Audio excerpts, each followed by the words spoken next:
Hi, I'm Lee. Welcome to the channel. I hope you're having a lovely day. I'm a short, overweight, middle-aged white dude. I've got thinning brown hair, black loss. I'm wearing a blue t-shirt with my logo on it, and I'm sitting in my Model Y, and I'm on my way to Melbourne. I was just in Sydney for a work thing. It was actually, if you will indulge me for a moment, I will be a bit of... I was up for a conference that a company that I used to work for was holding, and I haven't been to a conference that the company that I used to work for has done in a long time, and it was just so nice to see so many old friends that I haven't seen for so long, and just catching up with people and all that sort of stuff. It was totally worth schlepping up to Sydney on the Monday, being there for the conference on the Tuesday, and now schlepping back down to Melbourne on the Wednesday. So thank you for indulging me. Now, if you haven't seen any of my road trip videos before, this one is actually going to be, well, I hope, fairly straightforward and uneventful. The drive up from Melbourne was fairly uneventful. I did record a video about that. I'm not sure if I will ever release that video or even edit that video. I'll try and see how we go, but I had my tummy wasn't agreeing with me. I was a little bit grumpy. I don't think I came across very well on camera, and a couple of times the car, I'm not going to say tried to kill me, but Autopilot wasn't behaving itself, and I think I've worked out possibly why from some instances. So, a few things to note about road trips in an electric car, and then we'll get into some specifics. First thing to note is the way that batteries work in terms of the way that they charge is batteries charge really quickly from between 20% and 80%. So you could recharge a car's battery from 20% to 80% in 10 to 20 minutes. The 80% to 100% could take as long as 30 to 40 minutes just for that last 20%. So when you're doing long road trips, the ideal setup for the way that you charge is you get to your next charging destination and around sort of 20% or whatever, if you can manage that, and then you charge up to 80%, and then you move on. You go to the next charger. You don't wait to get all the way up to 80%. The other really nice thing is the way that the chargers are spaced out between Melbourne and Sydney. That's not at all a problem. So if you've gone a little bit further or not quite as far, there's enough chargers at enough intervals to not have to worry about, oh, will I make it to the next charger? If you want a long-range vehicle with that extra range, absolutely, go ahead. And just on a side note, so I'm doing 110. I reckon he's doing a little bit more. So yeah, you can absolutely get there. If you want the long-range vehicles, get the long-range vehicle. This isn't a long-range vehicle. The range on this one, the stated range, never believe that, is like 450, 430. When I'm at 100%, the car says I can do 420, 418. Realistically, somewhere between 350 and 400. The other thing is conditions will affect the battery's efficiency. So a couple of things on that. Number one, temperature, I've learned, can affect the battery efficiency quite a lot. So if it's cold, the battery doesn't hold as much charge. Batteries don't deal well with the cold, but it's not a major issue. And also the way that you drive also affects it. So stop-start driving is actually better for the battery than just being on a highway and doing 110 like I am now. One of the reasons for that is that electric cars do this cool thing called regenerative braking, and I think all electric cars do it. They do it in different ways, but they all do it, which basically, as the car slows down, the car uses the energy of slowing the wheels down and puts that energy back into the battery. Now, the way that some cars, the way they do it, when you push on the brake, it's using a little bit of brake, but it's also using the regenerative braking. The way the Teslas do it is a thing called one-pedal driving, where as you take your foot off the accelerator, the car slows down quite dramatically. Like, you can bring the car to a stop just by taking your foot off the accelerator and never touching the brakes. So that's why stop-start driving works better on battery efficiency and things like that. So when I left Sydney at about 4:30 in the morning, it's now 11 past 6, I left with 100%. I was plugged in overnight at the lovely Airbnb that I was staying. They have a charger and they made it available, which was just lovely of them. Okay, I'm going to wait for the person on my right to overtake before I overtake.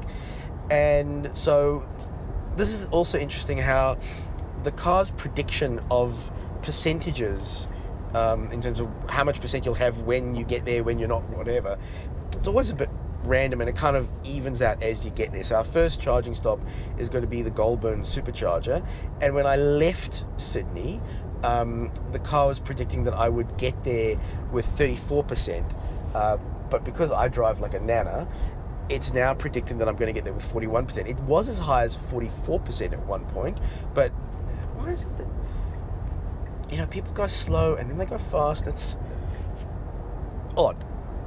So that's the percentage, that's the battery, all that kind of stuff. Now, let me show you a little bit about the Tesla stuff. Now, I'm covering a lot of stuff that I've covered in a lot of other videos, but you might be watching this video, you might be new to the channel. If you are, welcome, kia ora, tēnā koutou. So I'm going to cover stuff that I've covered in a lot of other videos. I will put in chapter markers, so if you want to skip ahead, oh, there's half a kangaroo having a nap on the road. It's napping. It's napping. It's 6:15 in the morning. I can be a bit random. Anyway, so let me show you a little bit about the Tesla interface and all that sort of stuff. So I'm at the moment using Autopilot, which is what Tesla calls their adaptive cruise control and lane keep assist. And you know that it's switched on because there's these two blue lines on either side of my car in the interface. Lane departure avoidance feature unavailable. So what that is when you're sort of getting over, if you're leaving your lane without indicating, it'll sort of show the lane in blue and it'll actually sort of push you to the side a bit. I think I must have gone over the lane a couple of times while I was in Sydney, and so it's turned itself off, and it won't turn itself back on until I put the car in park and then put it back into drive. But as you can see, even with that switched off, all the Autopilot stuff is still working, so that's nice. Now, I'm going to turn Autopilot off so I can show you how to turn it on and all that sort of stuff works. So Autopilot, it's sort of two stages. Let me just change lanes manually, and how that works. Now, to know that Autopilot is available, it uses lane marking, so you have to be on a road with lane markings. And to know that it's available, this little grey steering wheel will appear in your dash. And to turn on the cruise control, push down on the right-hand stalk once, and that will turn on your cruise control. Now I've got cruise control on. Now, it'll turn on to whatever speed you're driving. I've got that set. You can set it to go to the speed limit, but I don't like that option, because let's say I'm doing 90 and 100 zone, I push that down and the car's saying, oh, let me get to 100. So I'm like, you know what, just turn on at the speed that you're going and then I'll adjust. And to adjust it, there's a little dial on the right hand side of the steering wheel, and I can just adjust that up by stages of 1, or flick it up and it goes to the next 10 number. So that's the adaptive cruise, and the adaptive cruise is very clever. You know, it'll adjust your speed depending on the speed of the cars going in front of you, and you can change the following distance by clicking the dial on the right hand side of the steering wheel, left or right. So if I go to the left, you see that I've changed the following distance to 4, and you can go all the way up to 7, and then you can go all the way down to 2, but I generally leave it on 3. Now, to turn on Autopilot, which is the lane keep assist, you push down on the right hand stalk twice. So if I push down twice, the car is now in Autopilot, and it now will keep me in my lane, and that works really, really well. And both of those two features, particularly for long drives like this, I find indispensable. I mean, I could do long drives like this if I didn't have them, but oh my goodness, does it make it easier. It's not that you can't, you know, that you can't pay attention. You do still need to pay attention to the road, pay attention to the cars around you. And I'm just going to show you, you also have to keep your hands on the steering wheel and give the steering wheel a little bit of sort of tension, because I'm going to keep my hands near the steering wheel, but I'm not going to give it any tension. And you'll see very soon that it'll come up and tell me to put my hands on the steering wheel, and then it'll flash in blue up here as well. And if I don't put my hands on the steering wheel after that, or give it just a little bit of a left, you know, a little bit of a tug, the car will actually turn the Autopilot off, and I believe it won't turn it back on until, again, I put the car in park and then I can activate it again. And I must have been giving a little bit too much force. There we go. So it's complaining, and I have to give the wheel a little bit of a nudge.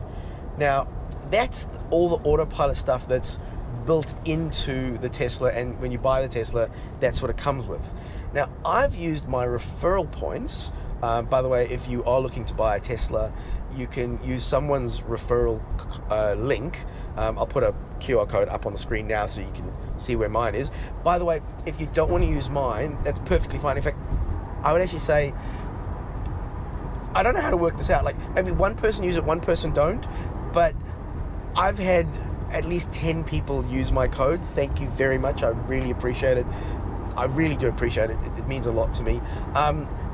Don't necessarily use a YouTuber or someone's code, someone who's got an audience's code, because we get people use our code all the time. Well, not all the time, but enough. Go find someone who may not have a big audience and use their code. See if there's a friend of yours or someone at work, or go into a Tesla Facebook group and see if there's someone there who's never had their referral code used, and use their referral code. So at the moment, this could change at any moment, because unfortunately the way Tesla works, they change their mind and they let you know when they've done it, as opposed to giving you warning very often. At the moment, how the referral thing works in Australia, and it's different in different countries, is that if you order, you can't use the referral code for a Model 3 at the moment, but if you order a Model Y in Australia at the moment, as the person who's ordering the car, you get $750 off the car. You also get 3 months of enhanced autopilot. I'm going to cover what that is in a moment. And the person who's, get over to your lane, buddy. The person whose code you've used, they get 10,000 points, and then you can use those 10,000 points for various different things. I have done a video about how I used some of my referral points to get enhanced autopilot for 3 months. I'll put a link up in the corner to that video, so you can see sort of how that works. And so speed limit is changing, so let's go ahead and slow, and this lane is about to end, so hang on, let me just get over.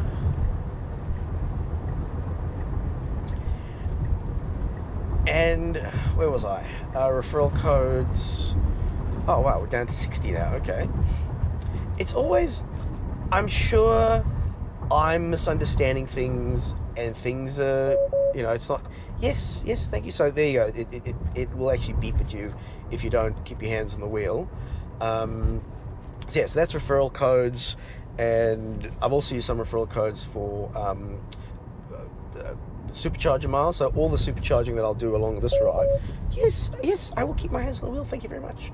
All the supercharging that I'll do along this trip is free. I mean, it's not free, but I've used the referral points for that, which is pretty cool. So again, thank you very much. So let's talk about what enhanced autopilot is. So enhanced autopilot, if you don't have referral codes to get 3 months, or if you haven't used someone else's referral code for getting it for free for 3 months when you buy your Model Y, and I'm just going to take over because obviously the car's going to be a bit confused by the lack of road markings. And so what I've done here is now that's the other thing, to turn off autopilot, I should have mentioned that. There's a couple of different ways. So to turn off adaptive cruise control, another way that you can adjust your speed, you can just tap on the speed in the screen there, and that will then take you to your speed. So to turn off adaptive cruise control, just put your foot on the brake, just tap the brake and it'll turn it off, or just push up on the right hand stalk, and that will turn adaptive cruise and autopilot off. Also, if you just sort of turn the wheel and get into another lane, that will also turn autopilot. So at any point you can take control of the car. The car is doing this for you, which is lovely, and it's great for long drives because you don't have to concentrate as much. You still have to concentrate, but because you don't have to concentrate as much on your speed all the time, on staying in the lane all the time, you can do long drives and with far less fatigue. So that's the really big selling point of the autopilot. The other way that if you want the car to get to the speed, there's something, hang on, let me just turn it all off. So push up on the stalk and then push down to turn on adaptive cruise, and then push down and hold, and that will also get you to the speed limit. So, right, enhanced autopilot. So what are the features of enhanced autopilot over the standard autopilot? And you can see the autopilot struggling a bit. And there, so I just gave some force to the wheel and adaptive cruise stayed on, but the lane keep assist turned itself off. And see, this is the other thing. Sometimes the cameras on the car do not see speed signs on the side of the road. So the car thinks, now it's worked it out, there were 110, but you saw there for a moment, the car thought we were still in 100, still in a 60 zone, even though we, even though we'd passed that sign. It's very good, but it's not perfect. So, for the fourth or fifth time, enhanced autopilot. Some of the features that you get with enhanced autopilot. One of the really cool features of enhanced autopilot is that you now get lane changing, and this is, again, particularly on a long drive. If you didn't have the auto lane changing, if you wanted to change lanes, you'd have to indicate, change lanes. As soon as you indicate and started changing lanes, the autopilot would turn itself off, and then you've got to change lanes, turn the autopilot back on. Not a major hassle, but with enhanced autopilot, what you can do is, as soon as you indicate and give the steering wheel just a little bit of, I mean like the tiniest of nudges, the car will change lanes for you, which is really, really handy. Now, you can have the settings set so that the car will actually decide when to change lanes, and to do that you just go into the car settings, go into autopilot, and you see customize navigate on autopilot. That's slightly different, but so you've got speed lane changes, so you can go disabled. So I've gone, you know what, car, don't tell me when to change lanes, I'll decide when to change lanes. But you can set it to Mad Max, and then it will, you know, if the car in front of you has the sheer nerve to slow you down by even 1 kilometer under the speed limit, it'll go, no, we're changing lanes, we're overtaking. You can also set the car to just change lanes without you confirming it. I prefer having a little bit more control, so I keep that off. The other feature of enhanced autopilot is a thing called navigate on auto, and that's this button down here, and you'll notice that I've got it switched off, so I'm just going to tap it on to switch it on, and you see that the two blue lines turn to a solid blue line. And what that does is that now will suggest when to change lanes. So you'll see now that we've overtaken that truck, of course now it's going to make a liar of me, because I've got it disabled. But so if I had the feature turn on, see, and here we go. See, I was having this on the drive up. I'm going to turn that feature off and watch. Now, I've found, for some reason, and I'll tell you what I think the reason might be, on the drive up, I would indicate and the changing lane thing would just not come on, and I think it's because I had navigate on auto switched on, and now that I've got it switched off, I have not had a single time where the car has not changed lanes when I've told it to change lanes. So there's something, either there's a bug that it works most of the time, I'd say 80% of the time, but when I've got it on navigate on auto, 20% of the time, that changing lane things, I indicate and it just doesn't do anything. So what I think it might do is I actually banged my left hand mirror. I've got a service booked for tomorrow to get that fixed, and I've been told there's sensors in the mirror, so I wonder if it's something to do with one of those sensors. It shouldn't be, because it still works fine when I don't have navigate on auto turned on. But the other reason why I don't have navigate on auto turned on is the only other advantage that I can see of navigate on auto is that when you're going from one highway to another highway, or you're taking an off-ramp, the car will automatically indicate and take that off-ramp for you. I've also found that to be a 50-50 whether it works or it doesn't work. I've found a couple of times, which is a bit scary, is that you indicate, and you would have seen this on my family trip to Adelaide, link up in the corner. When we were driving to Adelaide, I indicated, it started taking the turn off, and then like halfway through the lane change, it changed its mind and sort of go, no, we're not going to change it, we're going to go back into the right-hand lane that you were in, and I had to take over. So for the advantage of it will overtake cars for you, which I don't like using anyway, just look at the one thing I will say about going for early drives. Look at the view. It's just, and I've got the most stunning sunrise coming up behind me. Yeah, so the Navigator on auto.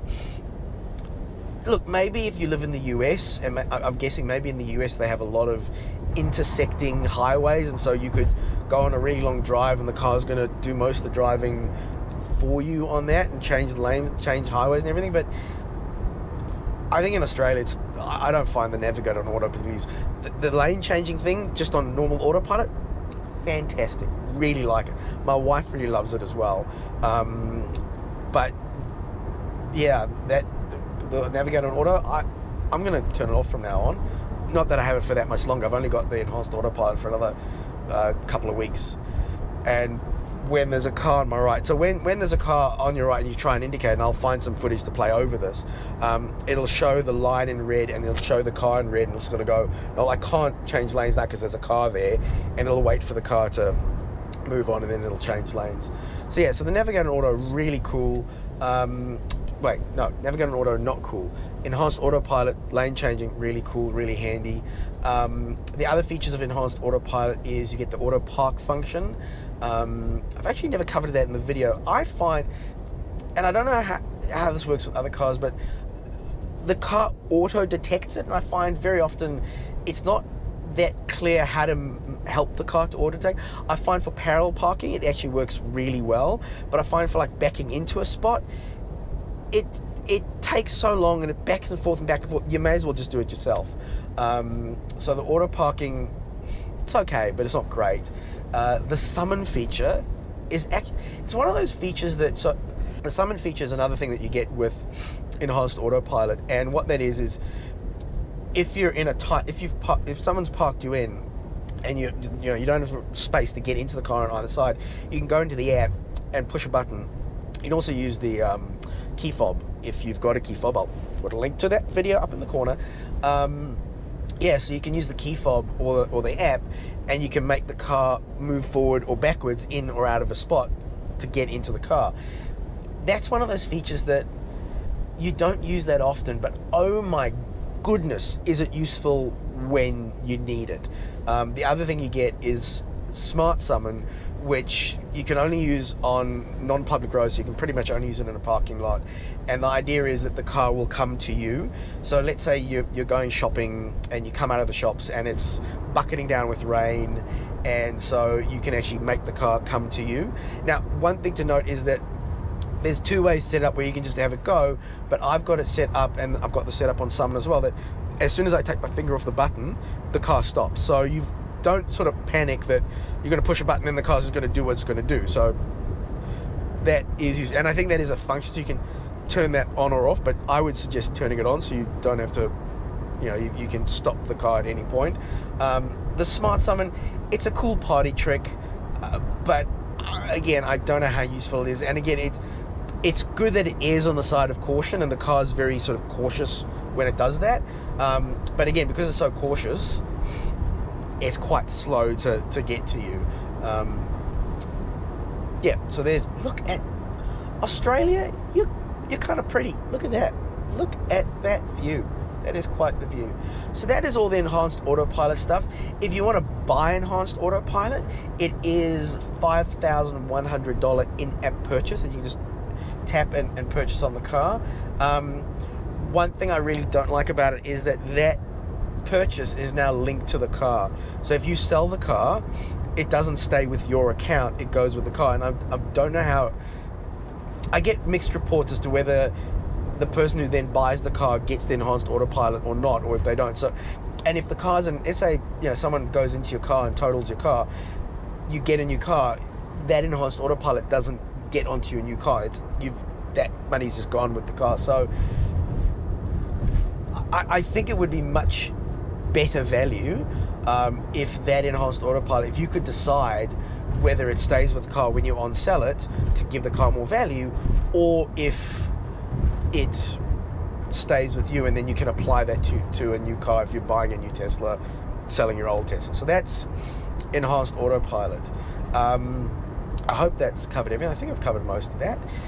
The last thing to talk about before we get to where we're going is a really clever thing that Teslas do, and a lot of electric cars do this these days on long drives, is that when you're navigating to a supercharger, and unfortunately this only works with SuperChargers or Tesla destination chargers. I've seen online lots of people saying that they've got tricks to make it work. I haven't found one that really does work. The car will do a thing called preconditioning, so for a battery to charge at its optimum level, the car... Wow, I have been nattering on for a while. We're 8 minutes away from the first supercharging stop.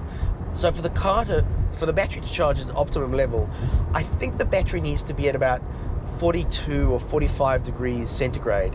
And so what the car will start doing when you're approaching a supercharger is the car will actually start heating up the battery or cooling it down, depending on what the ambient temperature is around you, to make sure that the battery is at the optimum temperature. And there you see it's preconditioning the battery for fast charging, and it'll optimize the battery so that when you plug into that charger, the battery is at its peak performance to accept as much charge as possible, again, to charge as quick as you can so you can get on to your next destination. So I'm just gonna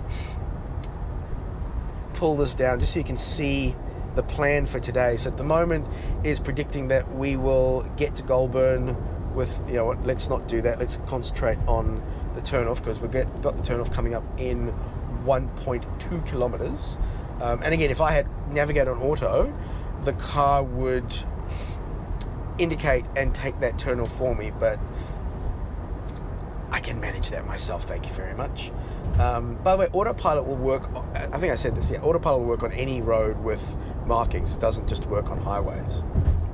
So I might sign off now, or I'll leave the cameras rolling, but I might just cut here and we'll cut back in as we're arriving at the supercharger.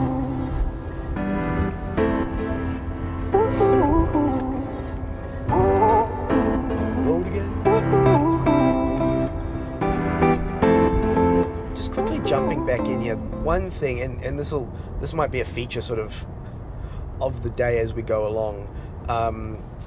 One interesting thing about the location of the superchargers between Melbourne and Sydney, except for Gundagai, all of the superchargers, so the usual stops that you do are Golbrun, Gundagai, Wodonga, and Euroa. Except for Gundagai, all of the charging stops are like in the towns, and I would imagine, I haven't, a guy on the internet told me, so it must be true, but it makes sense that when Tesla was setting up these superchargers back in the day, one of the things that they used to convince, encourage, whatever you want to call it, the local councils to install these superchargers was they said, oh, you know, we'll put it in the town so that people actually need to come into the town to use the superchargers, and it's going to encourage people to stop in your town for 10-20 minutes and maybe pick up some stuff from the gift store or whatever. And so the Tesla supercharger here in Golbrun is right next to the visitor centre, which, by the way, you should go, first of all, you should go in because that's where the bathroom is, but also the supercharger with the visitor centre, they've got, you know, you can buy like dips and sauces and some knickknacks and so on. So it's it's good for the local economy, and but from a convenience point of view, it would be more convenient if the supercharger was just right off the highway at a service station. So you just pull off the highway, plug in, charge up, and be on your way. It adds sort of 5 minutes to each stop, maybe. By the way, we are now passing the Chargefox chargers. So just over here on the left at this petrol station, just behind there. I can see there's a Atto 3 plugged in there. So if you were not driving a Tesla, that's where you'd be charging in Golbrun. And I think now Tesla has opened up about 50% of all superchargers in Australia now to non-Tesla drivers, which is very nice. But I think the Golbrun one is still one of the ones where it's Tesla only to use the supercharger. So it'll be interesting to see the prediction. Now, I will mention that, keep your eye on the speed, buddy.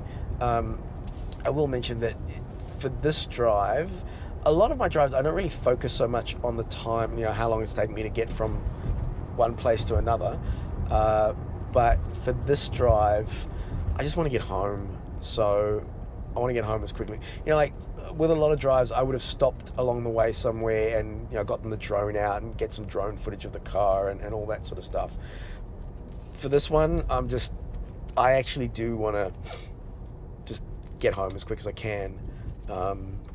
So I really do want to optimize this drive. And so interestingly enough, the drive up from Melbourne took door to door 11 hours and 6 minutes, and I reckon I can get that under 11 hours because there were a couple of charges where I stayed at the charger a little bit longer than I needed to, just because I was, when the car says I'm going to get somewhere with 10%, I'd rather get there with 15 to 20%, just in case.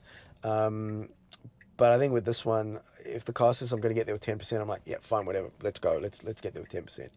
Interestingly enough, the car's prediction when I left Sydney at about 4:30, and the car was predicting that I was going to get to Melbourne at about 4:12.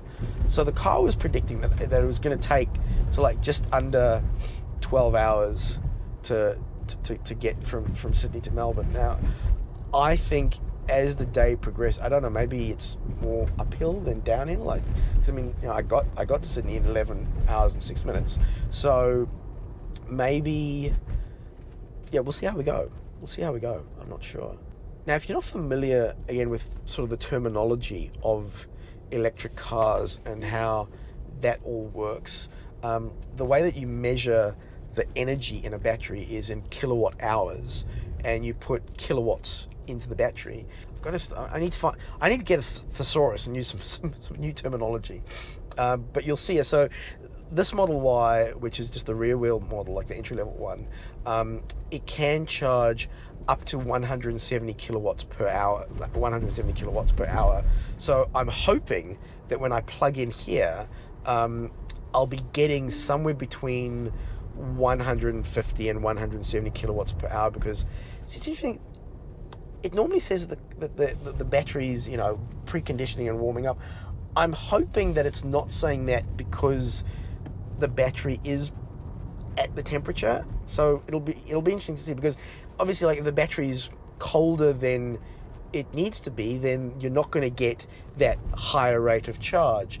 The other reason why I may not get that higher rate of charge is because I've still got 40% in the battery. So you remember how I said earlier that the battery charges best between 20% and 80%. And so because I've actually got 39% in the battery,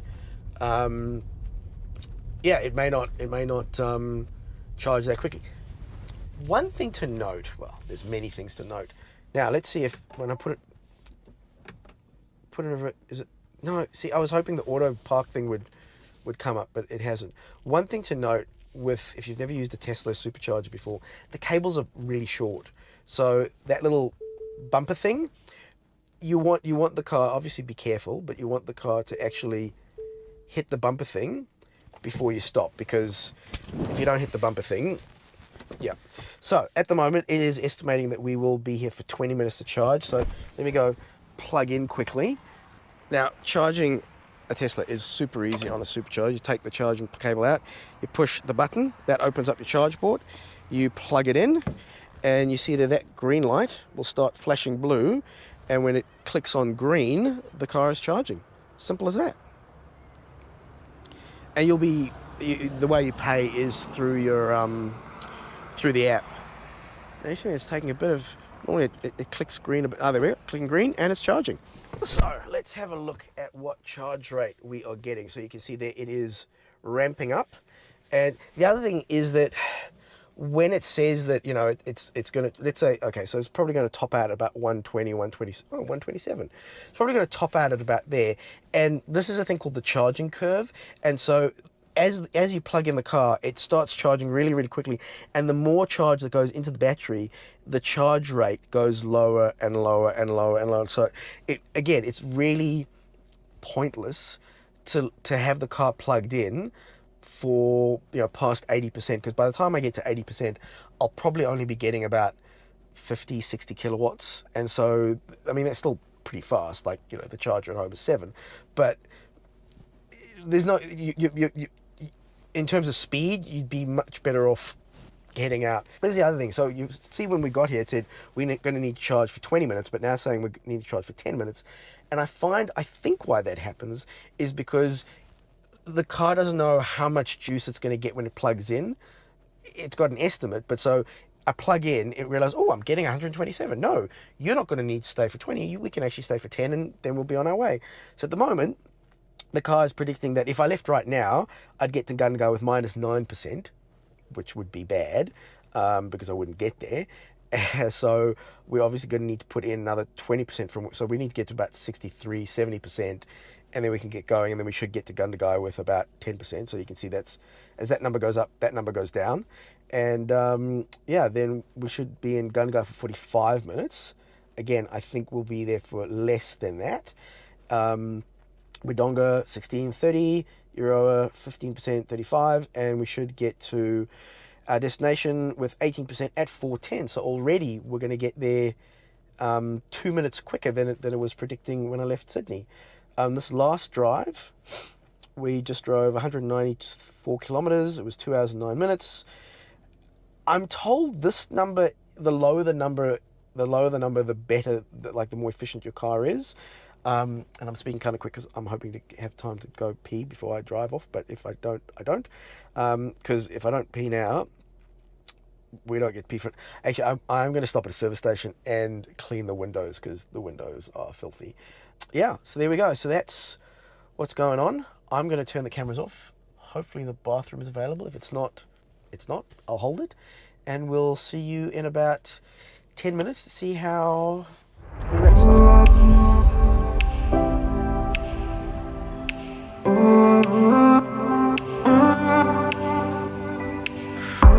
So that was even quicker than expected. We got like to 59%, and already the car was saying to me, right, you know, you're ready to go, you're ready to move on to your next destination. So, we're going to get there with 24%. So let's unplug and get going. And in case you're wondering, no, there wasn't time for me to go to the bathroom, so I'm going to be bitching and moaning about needing the bathroom for the next 1 hour and 45 minutes. You're welcome. I just quickly turned the cameras back on. It's interesting how my attitude has changed so much in the last year since I've, you know, owned an electric car and been driving an electric car, in that, you know, a year ago when I first started these long drives and so on, I would have, you know, if the car was saying, oh, you're going to get there with 20 something percent, I'd be, oh, I don't know, you know, I've got only 66% of the battery, but the car's saying, no, you'll get there with 24%. And I'd be like, oh, you know what, let me just charge until 80 just to be on the safe side. And now I'm like, nah, ready to go. And so I definitely have learned to trust the car more, although, you know, there are things that I trust the car with more, and there are things that I trust the car with less, like the enhanced auto, like the navigator auto, which again I will switch off. But it's interesting how I've said this before, I'll say it again. I wish I could get everyone into an electric car for a month, because I think if everyone could just drive an electric car and experience what it's like living with an electric car for a month, all the concerns, or at least most of the concerns that people have, and a lot of them are absolutely valid concerns, like I'm not saying they're not valid concerns, but I think, and I've noticed this speaking with other electric car users, so many of the concerns that I had, I don't have those concerns anymore. So yeah, if you are thinking of trying an electric car, you know, maybe if you can afford it, maybe rent one for a month. I'll link up here above. I did an interview with AGL at the EV show a couple of months ago. They've got a thing where you can rent a car. I think actually it's like an novated lease, so if you rent it for like 6 months or a year, you can anyway talk to them. There's like tax things where you can work that out, but there's also EV and Toro and other ways you can rent. Like, just try it, seriously, just try it. And I'm sure it's not perfect for everyone, and you know, different people have got different experiences. And I see this on social media a bit where they go, anytime you're buying snacks for a road trip, it should be like an 8-year-old's been released in a sweet shop. Like, you know, I'd love to say calories don't count, but they do. But I do quite like getting random snacks and trying them out while I'm on a road trip. So I'm not going to show you now because obviously I'm driving, and also I've eaten a fair few of them since I left Melbourne a few days ago. So we'll see how we go. I'll either show you in a little bit at the next stop, or if I don't end up recording that, I will insert the snack thing that I recorded on the drive up now. So enjoy my snacks. Now, very important, before I go to the bathroom, let's go through what putt course I have for this trip, because snacks are very important. So traditionally, you can't go anywhere without biltong. So there is biltong from the lovely folks at the Safa shop on Centre Road. Go check them out. You have Drivors, which is also essential because easy to eat while you're on a trip. And then I normally go to a random store to get something, you know, Asian snacks or something a little bit different. Didn't have time this weekend, so we've got some Buja mix. We've got Muruku. That looks like sort of the same thing, but that would be quite nice. And because I'm trying to be a little bit healthy, I've got some mixed nuts. Some more nut. Oh, yeah, more mixed nuts. Got some. I know it's full of sugar. It's not that healthy, but I can pretend, right? It's fruit. What in heaven's name is? What's that? Oh yeah, and I got a garden medley. I'm trying. I know it's all pretentious stuff, but I like trying different things. So we'll see how this goes.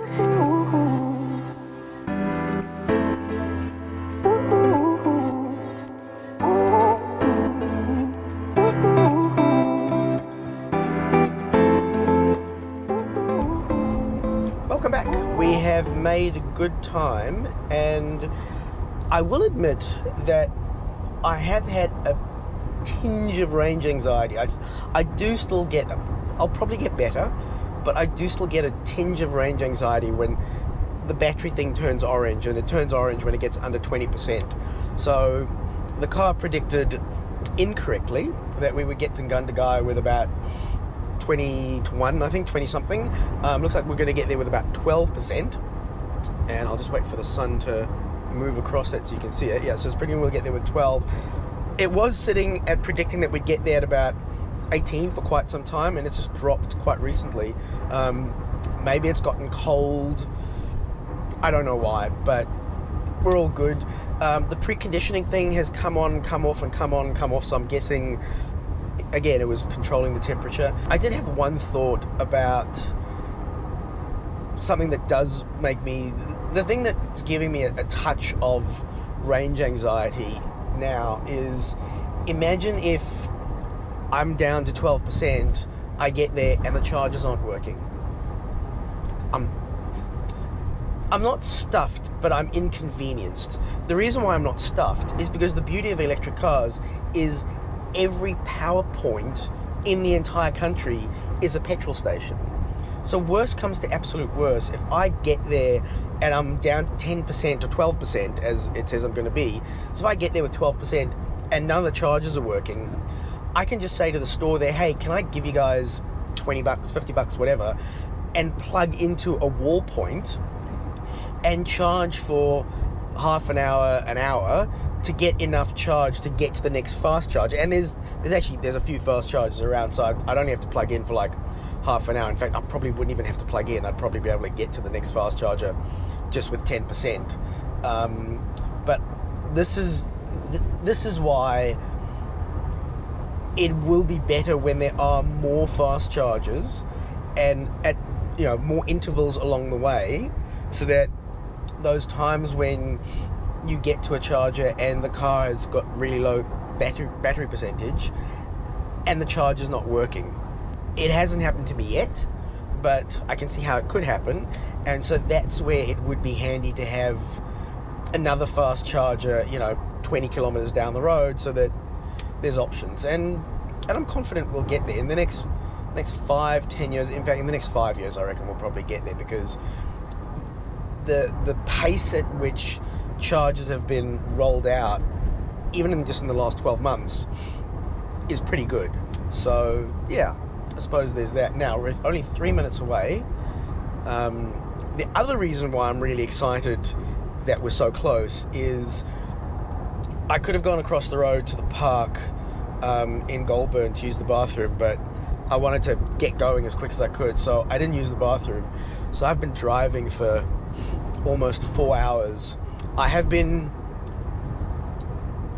not drinking as much as I usually drink, because I knew this might happen. But yeah, so I'm very excited about getting to Gundagai, because I'm very excited about using the bathroom, because I really need to. Don't think about waterfalls. And also, I will be slowed down ever so slightly, because I'm going to plug in, charge as quick as I can, go to the bathroom, get going.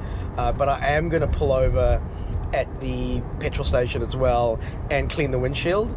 That is something that would be really nice, that if they had things to clean the windshields at charging stops, particularly on long drives like this, that'd be really nice. And I'm going to try and clean the front of the car, because there's so many dead bugs on the front. The shape of the Model Y, and I suppose the Model 3 as well, it's almost like it like catches bugs. It's pretty gross. But yeah, so I'm actually a little bit excited. That's the difference between this trip up to Sydney and all the other ones that I've been, because all the other trips, I won't say I'm in a hurry, but I've been like, I'll get there, whatever. And if I'm chatting to people at a charge, quite frankly, the reason why I end up charging longer than usual at most charge stops is because I end up chatting to people, but there just haven't been people at the charge stops to chat to on this journey. Could be because I'm left at the crack of dawn. Yeah, in fact, before dawn. Now, I'm always nervous that I'm going to miss this turn off. So 400 meters, going to use one pedal driving / regen to slow down as much as possible. So you can see here, when I take my foot off the accelerator, the car really slows down quite dramatically.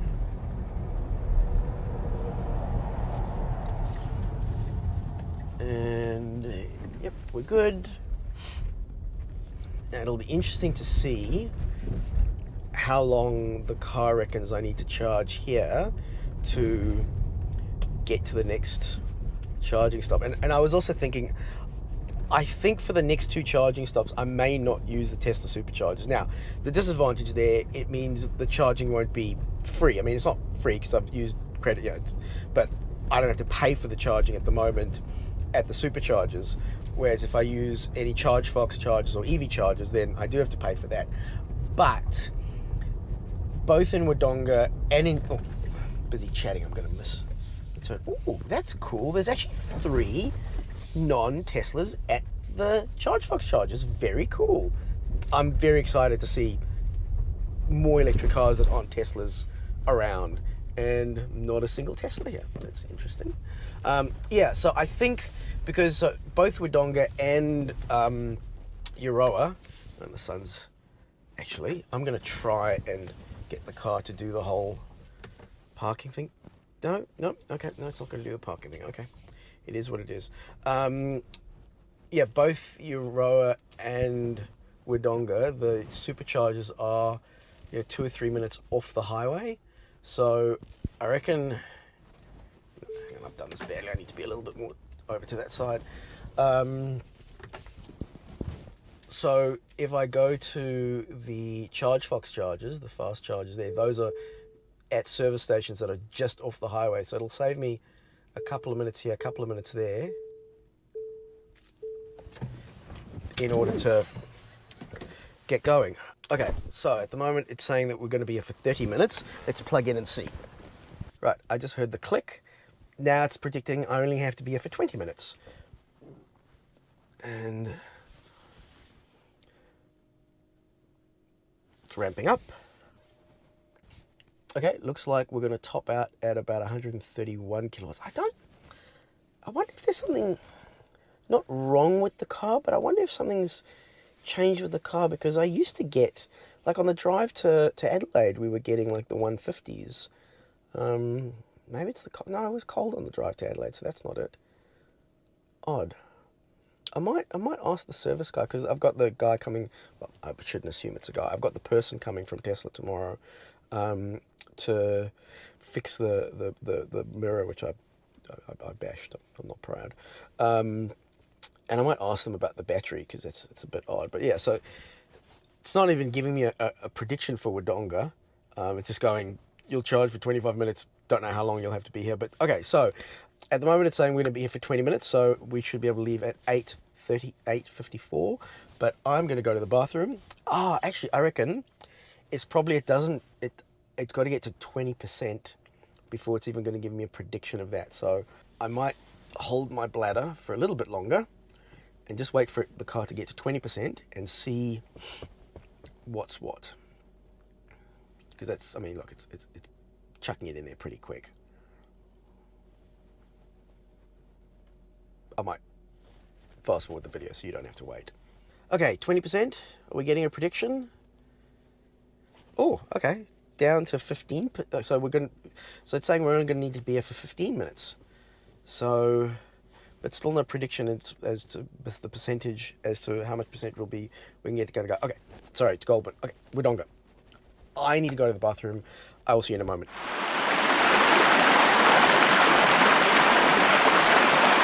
So I stayed a little bit longer than I was planning to stay here for the charge. I was chatting to a nice couple. We've just got a new MG ZS, just about charging and all that sort of stuff. So the car a couple of minutes ago said we had enough charge to keep going. I'm going to, so at the moment it's saying that we should get to Wodonga with 14% and charge it for 25 minutes. By the way, had the egg halloumi wrap here at, I'm blanking on the name of the place, but I'll put a thing on here. Just blanking. Anyway, really nice. So it's basically an omelette, and it's got, like, you know, lettuce, and so you got your fiber and your halloumi and a bit of avocado.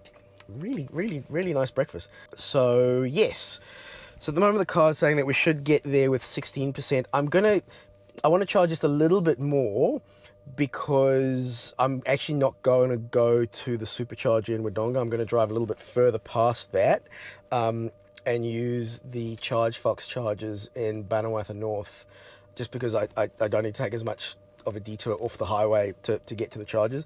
I will check though when I get closer if those chargers in Barnawartha North are being used, because I don't want to use them because, you know, I can use the SuperCharger if I need to in Wodonga, but non-Tesla drivers, actually I think the Wodonga ones are open to non-Tesla drivers, so half a dozen of the other, I suppose.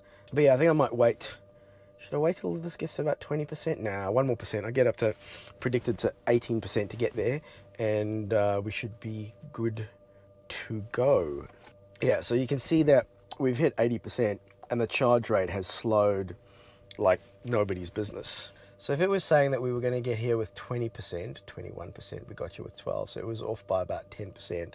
So if it's off by the same amount this time, then it means I'll get there with 8%. Should be interesting. I think let me just wait till I get to predicted 20% to get there, and then we'll see how we go. Although when I drove down from when I was on the way back, but then again, maybe I don't know. I'm sure someone will tell me in the comments. Maybe the way from Albury Wodonga to Gundagai is downhill, and now when I'm going back, it's uphill, and so, you know, cars using more energy to get there. But I reckon we've pretty much got enough, and we'll get on. Also, I just have to stop at the petrol station there to clean the windows. It's always a bit amusing driving an EV into a petrol station. I don't think I get funny. I probably get funny looks because I'm a funny looking guy. By the way, my hair was a mess. I just saw it in the mirror in the bathroom, so I just spritched it down a bit. That's what happens when you get up in the morning and just get going. Anyway, let me go unplug because it's now predicting 20% and be on our way. So interesting thing, there's a feature of Teslas where you can have this thing called pin to drive, where basically, you know, you have to put a pin in to stop, you know, get the car going and driving. It's somewhat of an inconvenience, but it's well worth it if you're a little bit anxious about someone stealing the car. Now, I'm not particularly worried about that, but because like they'd have to either get Oliver's, that's the name of the place, Oliver's. You know, they'd have to get no entry. Okay, so I'm guessing we go in from the other side. We'll go around the outside so we're not taking up anyone's space. Just give the windscreen a bit of a clean quickly.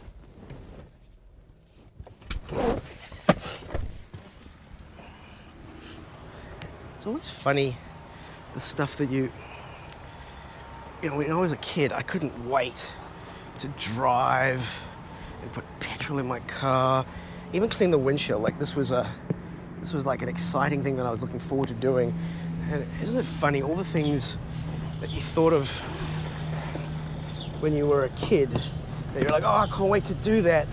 And now it's just,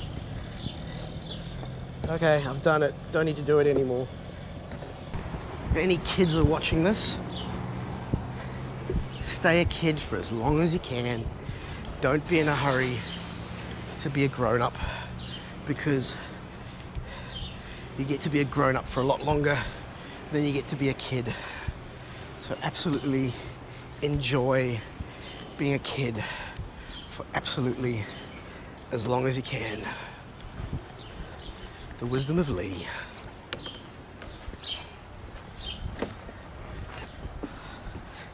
Oh, that is much better.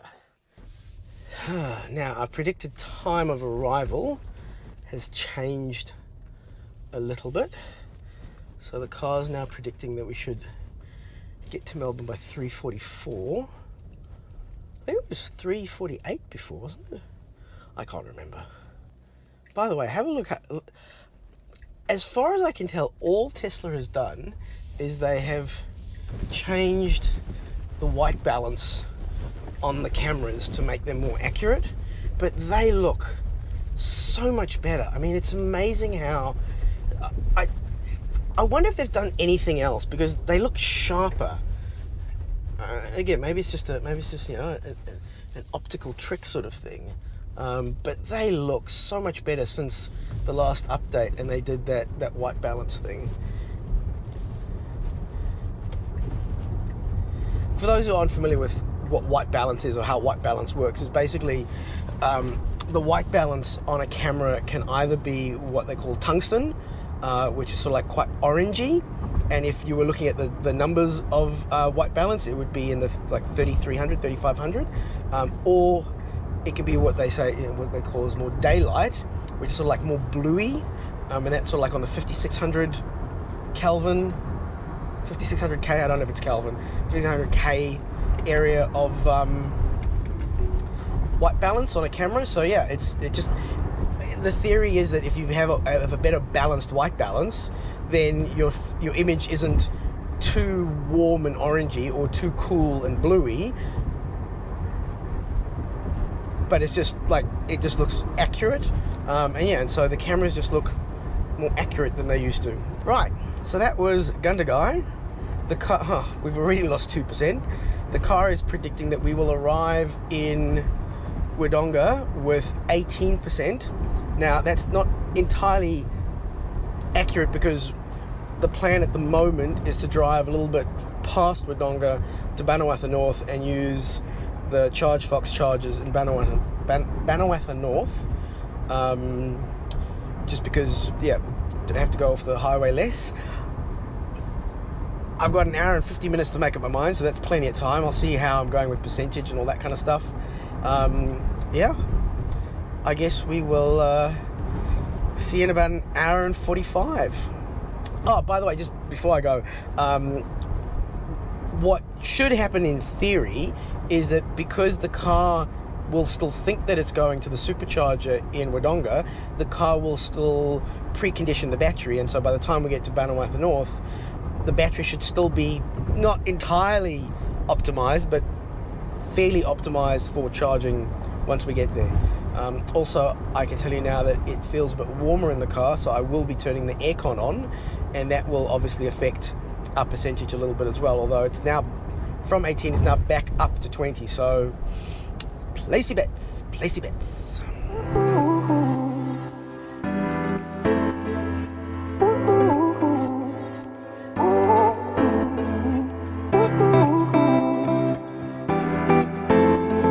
Little mid-trip update. We're 41 minutes, 66 kilometers away from the SuperCharger in Wodonga. We're down to 39%. Car apparently is preconditioning, and it reckons we're going to get there with 18%. Slight side note, for long drives, I really like podcasts and audiobooks, and if you're into some interesting crime and comedy type stuff, The Thursday Murder Club by Richard Osman. I've just finished the 4th book. Fantastic, highly recommended. What I think I'm going to do is I'm going to try for the Barnawartha North Chargefox charger and see if I can top up there. Now, I'm fairly confident that I should be able to. Let me just overtake this truck. And again, you see how the auto lane change works. You just put the indicator on. You need to give the steering wheel a little bit of a but the key is very, very little because if it's too much you turn the auto thing off. So I think I can actually add a stop. It'll be interesting to see what the car thinks of it, because I'm adding a stop further from where we're going, which I don't think should make any difference here nor there. And I'll just do it after I get past this truck and get back into the left-hand lane. I do find when you've got the navigated auto thing on, when you've overtaken a truck, the car seems very keen to get back into the left-hand lane in front of the truck a little bit sooner than I would. I'd rather that the car gives me a little bit more distance between me and the truck before that happens, and I'm gonna have to take over this car as well because they're going super slow. And I'll show you what happens if you try and change auto lanes when there's a car there. So if I just indicate like that, well, it's not going to it shows the car in red, so it goes, right, we're not going to do anything while the car's there, and then after you pass, it changes. So fairly straightforward there. So let's go ahead and add a stop. So you tap on the 3 little green button, the little button down there, you say add stop, and I actually used the Chargefox charger from Barnawartha North on the way up, so let's go ahead and just add that from my recents, and yep, that's the one. And now let's see how it works it out. Yeah, so as far as the car is concerned, we're going to get there before we get to the SuperCharger, and we should get to Barnawartha North with 13%, and then the car still wants me to go to Wodonga afterwards, and it thinks I'm going to get there with 8%, but obviously we're not going to backtrack. We're going to charge at that Chargefox charger, so that's the plan. Let's see how that all goes.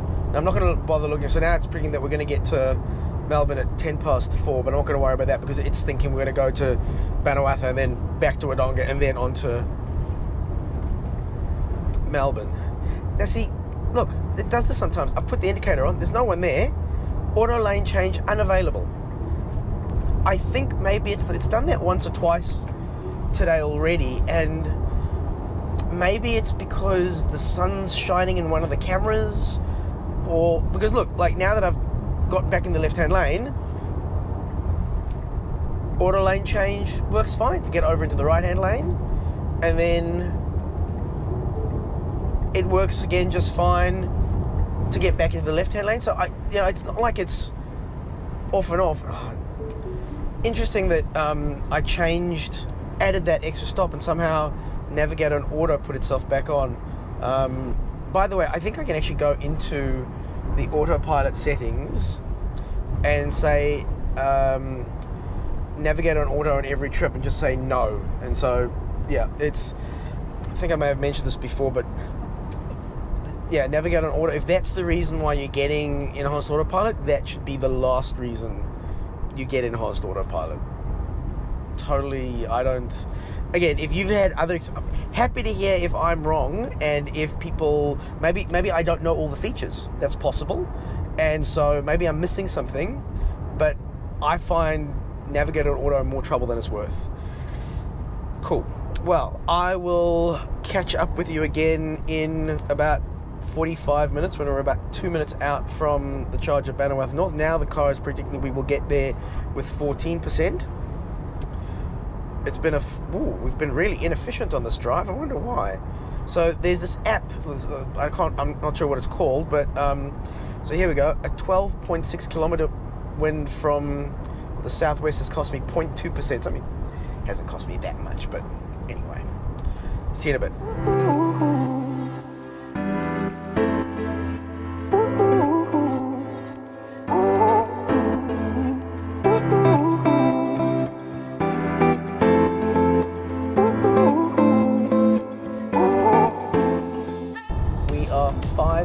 Out from the Chargefox chargers in Barnawartha North. Hopefully there is one available. We're predicted to get there with 13%, and we're on 13% now, so here we go. So it's this turn off coming up, and in hindsight I think adding the stop sort of was actually a bit silly, because if I had not added the stop and kept telling the map to go to the SuperCharger in Wodonga, it would have done the preconditioning more. But the thing is, this charge is a fair distance away from the chargers in Wodonga, so I don't think the preconditioning, if the precondition for back there, this is 10-15 minutes away, it wouldn't have kept preconditioning, if that makes sense. So yeah, it's neither here nor there. Yet again, I'm looking forward to making use of the facilities, and I don't mean the chargers. I need to get some juice into the car, and I need to get quite a fair bit of juice out of me. Otherwise, yeah, it's been as predicted, a very nice, pleasant, uneventful journey, which is what we want, isn't it? This is the EV6 that was charging at Gundagai. I guess we are on the same route. Now let's see if it does. Maybe they could close their door. That'd be nice.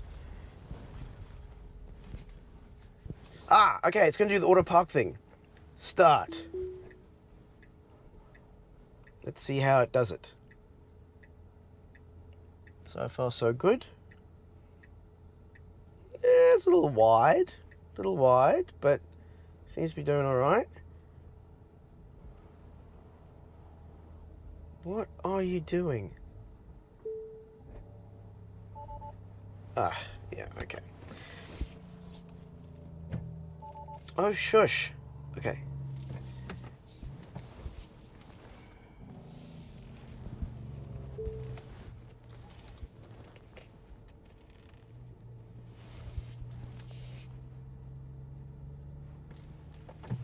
Okay, let's plug in and see how fast we're going to charge. Oh, they just finished.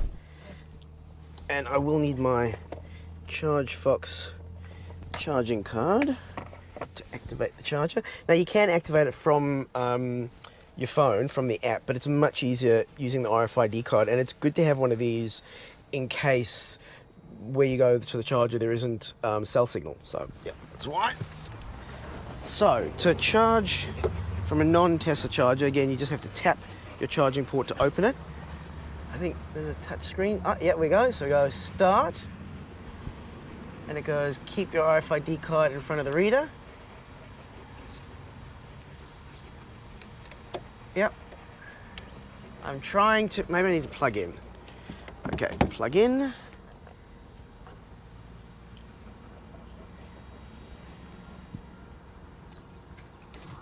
Hello. Go back. Okay, I'll go back one step. First check the conditions are connected. Okay, yep, start. Oh, this is not promising. Maybe I'll have to use the app. Maybe we'll... Yep, there's no beep. Okay. Nope, card's not doing anything. Okay, we will use the app. Which this is 5027. So we log into the app, get the location, 5027, start. Preparing your charging. You are allowed to start. Oh, thank you very much.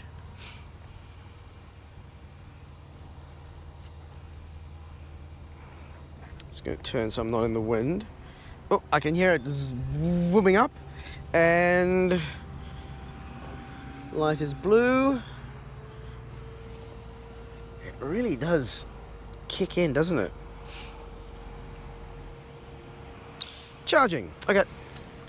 Green light. We're good to go. Let's see what kind of speeds we get. Right, so for the briefest moment, we had 131 kilowatts. And now it's dropping down to 120, 190. Ooh, that doesn't bode well. 117. Now let's start the navigation on again and see. Now it's saying 45 minutes, but that's 45 minutes until we're full.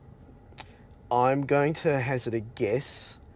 See, now so it's telling us to head to the Wodonga SuperCharger.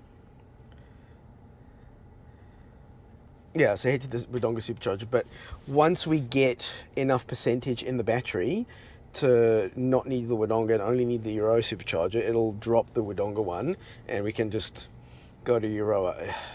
It's a little disappointing that it's charging so slowly, but I wonder if that's going to speed up at all once the battery warms up. I hope it does. Otherwise, it is what it is.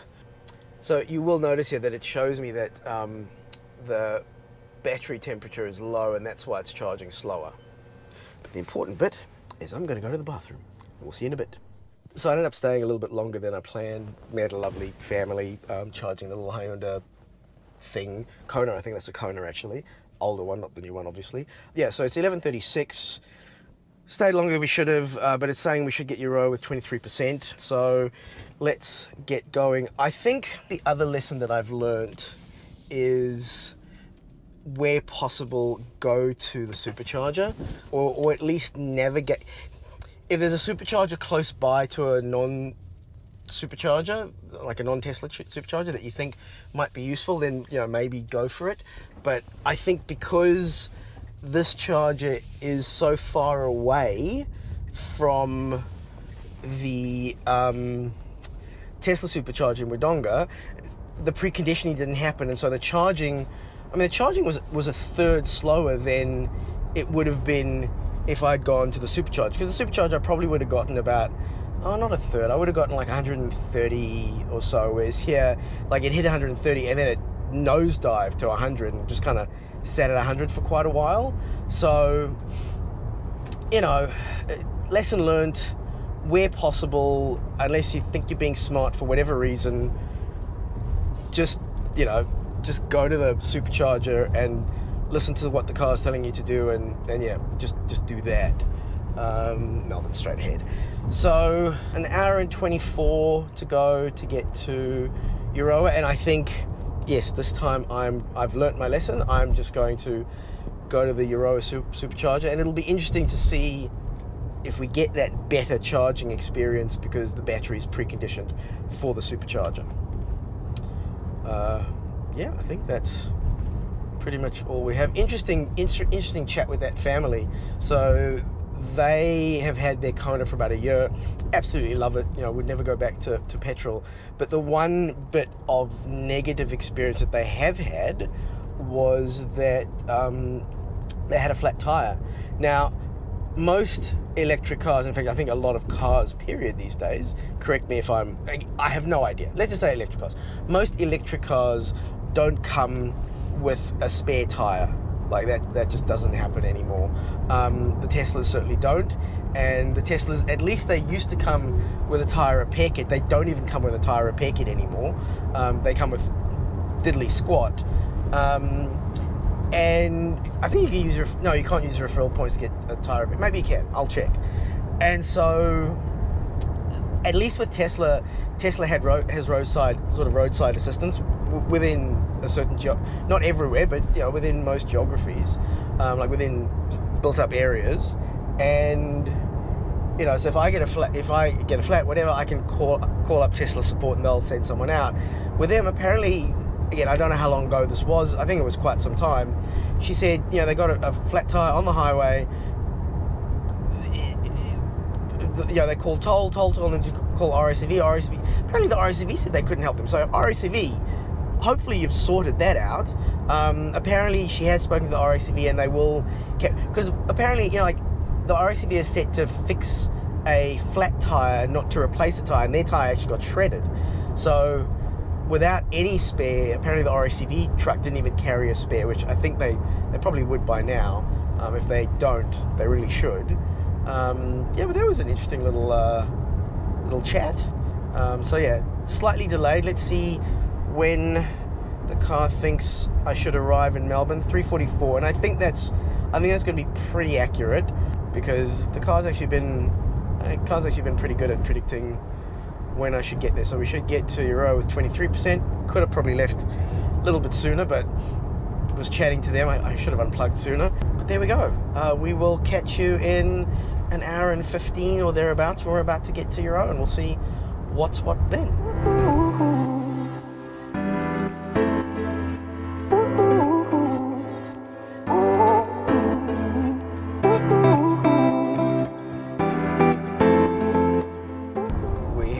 Reached Euroa. We are 4 minutes and 4.2 kilometers away from the Tesla SuperChargers.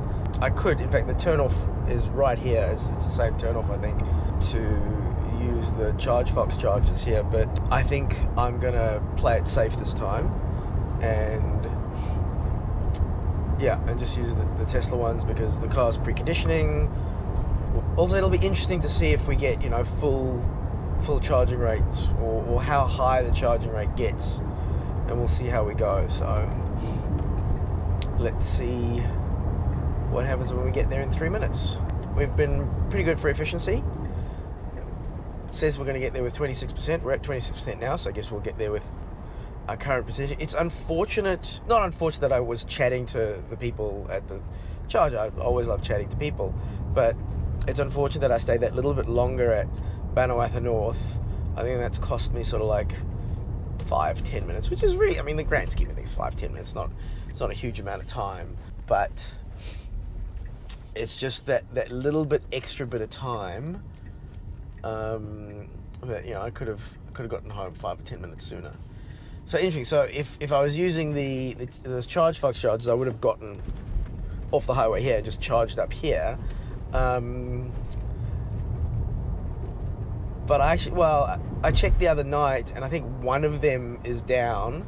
So there's one of the two ultra fast chargers is down there. And I saw the EV6 that I saw at Barnawartha North when I arrived, just charging there. They're probably about to finish anyway, because I've sort of been just behind them most of the trip. I've said it many times in the past, I'll say it again, it's always so challenging to slow down to 50 or 60 k's an hour when you've been doing 110 for hours at a time. On the bright side, I suppose, or the other side of the coin, because I charged a little bit more at Barnawartha North, I can charge a little bit faster here, and I don't need to charge for as long here. Like, I reckon, well, let's see what the car is saying. So the car reckons at the moment that I will need to charge for 30 minutes here. I don't think so. I think I'll be charging for somewhere between 10 and 20 minutes at this charger. And it's actually, you know what, I've never approached from this angle, and it's a lovely little park on the river. It's actually, you know what, this SuperCharger is actually one of the nicest spots just to have a little picnic or something. Yeah, so yeah, if you want to get here with 8 or 10%, so you can have a nice long charge and enjoy yourself at the picnic ground there, that'd be lovely. I wonder if there's going to be anyone here. Oh, there's one other Tesla here, Model 3.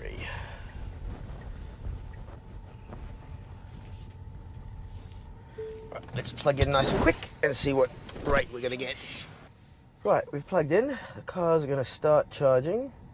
There we go. So from saying that I was going to have to charge for 30 minutes, already it's down to 20. And I wonder if I turn the aircon off. I'll just open the windows to let in some fresh air. And 97, 107, 119, 130. Okay, it looks like the charging is going to top out and at 130 kilowatts. It reckons we're going to need to stay here for 20 minutes to continue our trip. Let's just, can I pull that down? Can I see any? No, it's not going to show me anything else. Okay, so it reckons we need to stay here for 20 minutes. I think it's going to be closer to 15, so we'll see it either 115 or 120, how much charge we need to keep going. See you in a bit.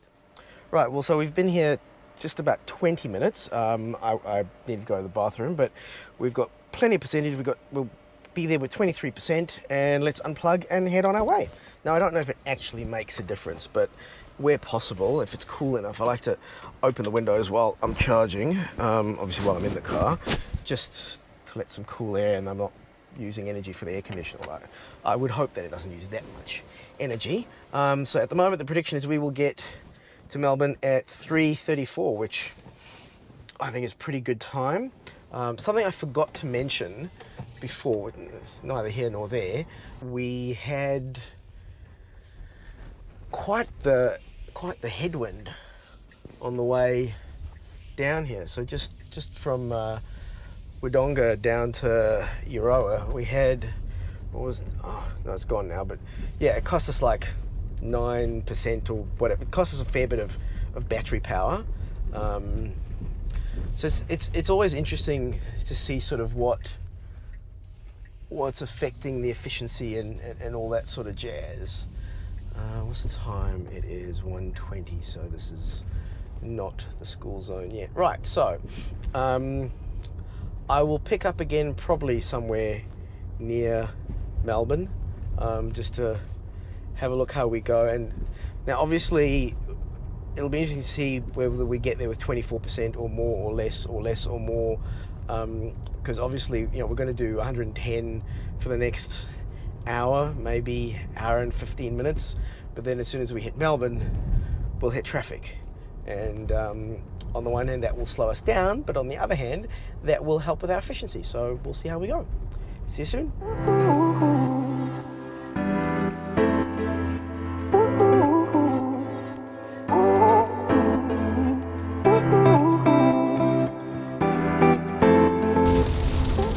Welcome to Melbourne, where the temperature is, why do you live here?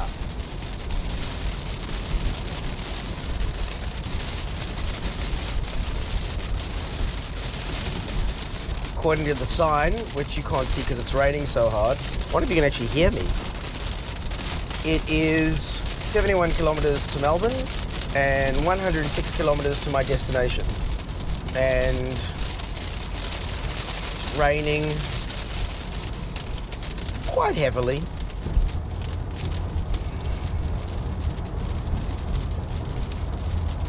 Ugh.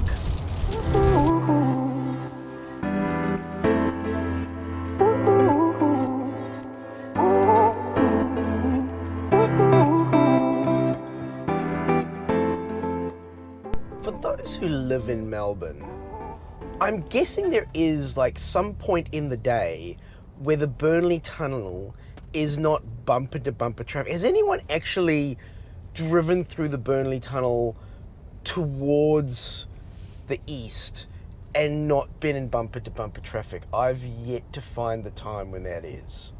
Let me know in the comments below.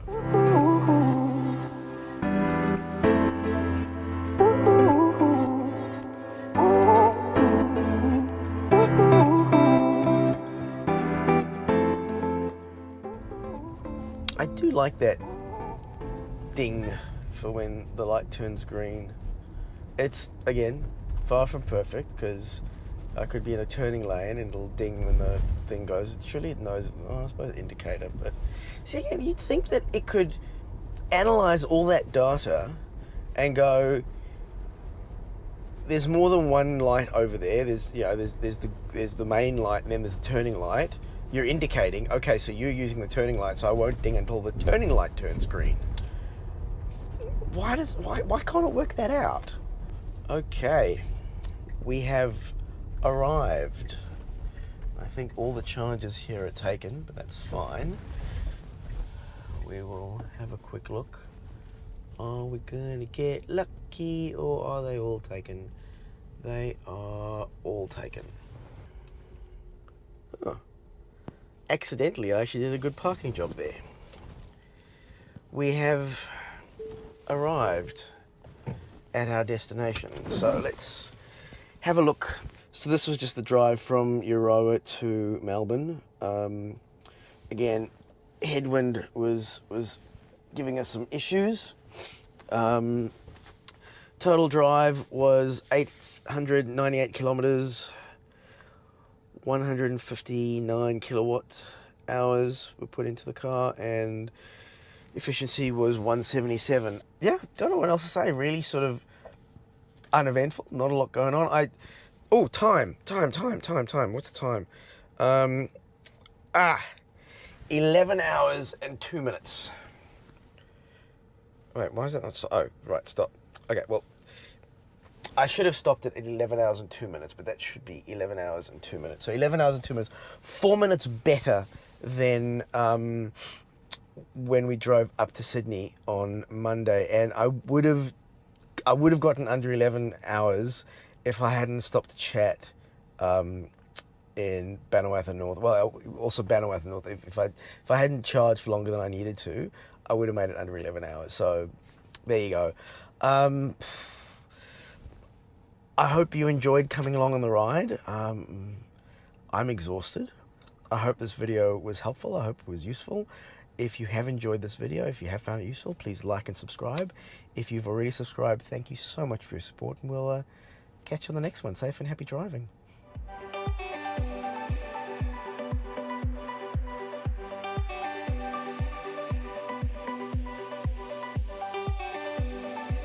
Oh, please don't tell me I've only just started recording on that camera. Come back tomorrow to... Oh, maybe that person was charging and a spot opened up. And there is a wide load that I have to overtake. Glorious. Oh, multiple wide loads that we have to overtake. Glorious, glorious? I don't know. Right, following distance down to 4 cars instead of 3 because of driving to the conditions. Look at me being a grown-up. Well, this is not going to be good for my time. So there's wide trucks, but there's a truck that needs to overtake the wide trucks, and well, at least the rain has eased up a bit and I can see lighter clouds further ahead, so at least there's that. Oh, this car's going to need such a good wash. Yeah, well, how about instead of applying, I just take over. I do not trust Autopilot to overtake a wide load in the rain. I'm sure it would do fine. Maybe even better than me. But what I'm going to do is I'm going to let the car ahead of me get ahead of the wide load, and then I'm going to overtake the wide load.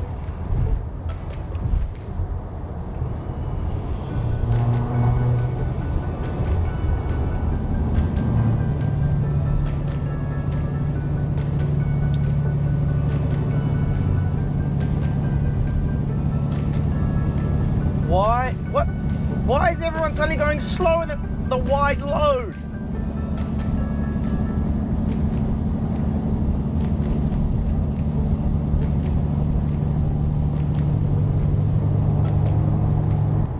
I don't like any single person around me right now.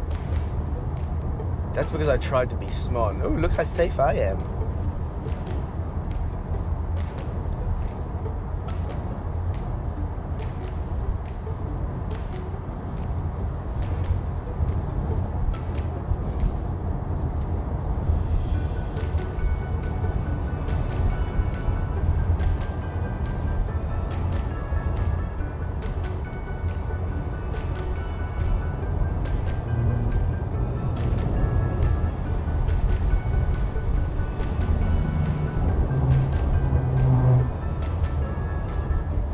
I hate every single one of you.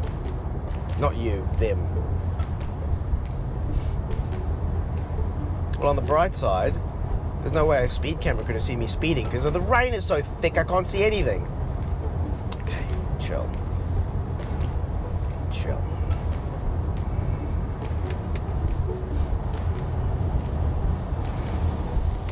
Well, I'm glad you could join me for that. And it didn't have to be... No, don't be morbid. Don't be morbid. And I'm shattered. Okay. Oh, I'm kind of disappointed that I couldn't plug in and get 11 kilowatts in just to top up for an hour. But on the other hand, I'm okay just going home and plugging it at home and just trickle charging and having a nap. Yep.